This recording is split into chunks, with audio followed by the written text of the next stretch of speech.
I never thought I would hear those words in my own house. Premium treats are only for premium people, Dad. She said it lightly, casually, like it was a joke. But it was. The dining room was glowing under warm chandelier light. Crystal glasses shimmered. Soft instrumental music floated through the air. The table was set like something from a magazine, gold-trimmed plates, folded linen napkins, polished silverware aligned perfectly. It was my daughter Angela's idea. "Dad, we need to modernize things," she had said when she and her husband moved into my house last year. "We can upgrade the space, make it more refined." Refined. That word had slowly replaced words like warm, simple home. I didn't complain. After my wife passed 3 years ago, the house had felt too quiet anyway. When Angela suggested moving in to take care of me, I felt grateful. At least at first. That evening, she had invited some of her friends over, colleagues from her marketing firm, successful people, stylish, loud in that confident way that says they've never been told no.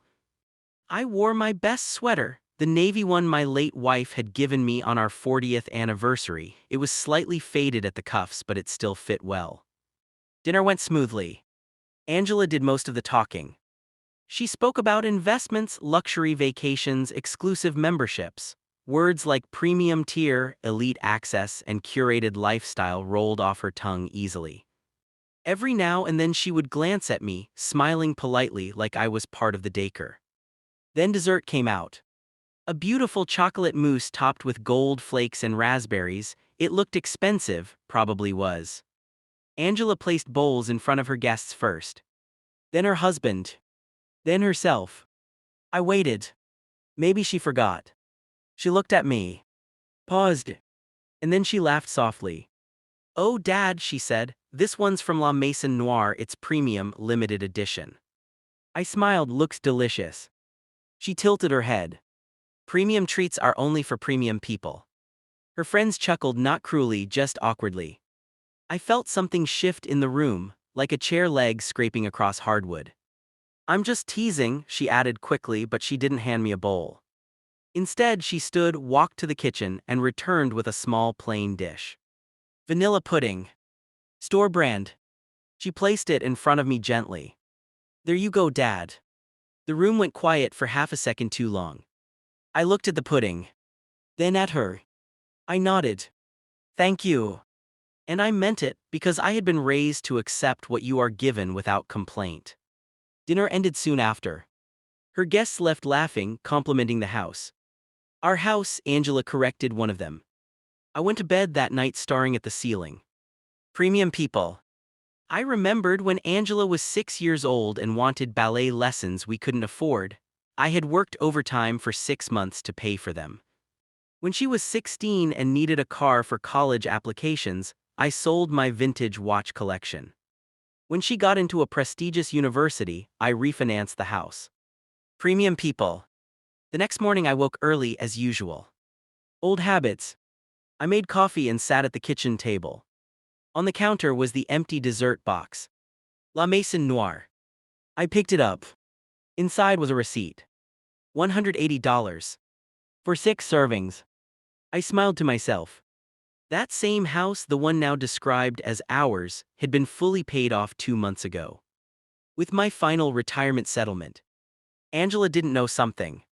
When she and her husband moved in, I had quietly placed the house in a living trust. Not because I didn't trust her, but because I had learned something after my wife passed. Love doesn't replace paperwork. And paperwork doesn't lie. The house was still entirely mine. Legally. Financially. Completely. Angela assumed, I suppose, that it would naturally become hers. Eventually. Premium inheritance for a premium daughter. That afternoon I made a phone call. Not out of anger. But clarity. I called my lawyer, Mr. Henderson. "I'd like to make a small adjustment," I said. A week passed. Angela barely spoke to me unless necessary. She was busy, meetings, social events, planning a members-only dinner series she wanted to host at the house. She began referring to certain cabinets as off-limits storage. I didn't argue. Then on Friday evening, she hosted another dinner. This time more exclusive. She asked me politely if I could turn in early. Some of our guests are very high profile, she explained. I nodded. But I didn't go upstairs. Instead, I sat in my study. At 8:17 p.m. the doorbell rang. Angela answered. I heard laughter. Then footsteps. Then confusion. Excuse me, can I help you? Angela's voice tightened. Yes, came a calm, professional tone. We're here regarding the property transfer documentation. Silence. I walked into the hallway. Two well-dressed representatives stood at the entrance. Behind them was Mr. Henderson. Angela looked pale. Dad, what is this? I stepped forward. Good evening, sweetheart. Mr. Henderson cleared his throat. As of this evening, the property at 14 Willow Crest has been legally transferred into the Henderson Community Housing Foundation. Angela blinked. What? I folded my hands calmly. The house will be converted into a transitional home for widowed seniors starting next quarter. The room felt smaller. Her guests whispered. You donated the house, she whispered. I nodded. It's a premium property, it deserves premium purpose. Her face flushed red. You can't be serious. I am. You said this would be mine. I said it would always be taken care of. Her husband stepped forward. Where are we supposed to go? I looked at him kindly. You're successful people, I'm sure you'll find something premium. Angela's eyes filled with tears, not soft ones but angry ones. This is because of dessert, she snapped. I smiled gently. No, this is because of perspective. The representatives handed her official paperwork. You have 60 days, Mr. Henderson said. Her guests began quietly slipping out the door. The premium dinner party dissolved into uncomfortable silence. Angela turned to me. Why would you embarrass me like this? I looked at her, really looked at her, not as a successful executive, not as a hostess, but as the little girl who once clung to my leg on her first day of school. Because I failed somewhere, I said softly, and I needed to correct it. She stared at me. You taught me to work hard, she said defensively. Yes. You taught me to aim higher. Yes. But somewhere along the way, aiming higher started meaning looking lower. The words hung between us. I walked back toward my study.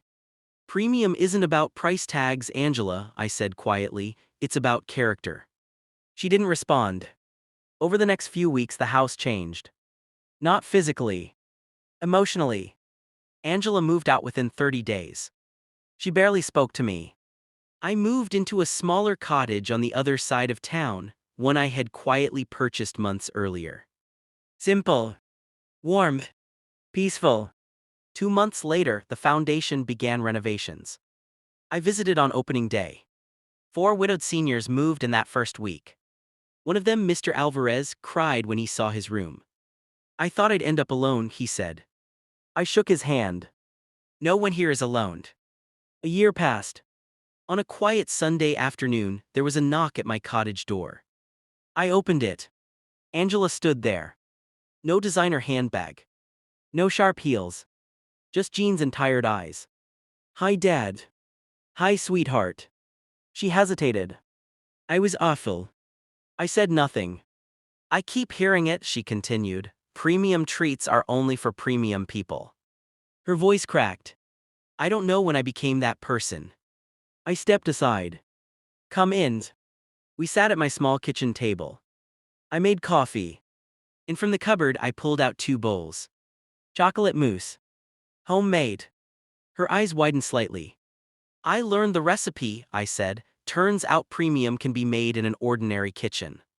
She let out a shaky laugh.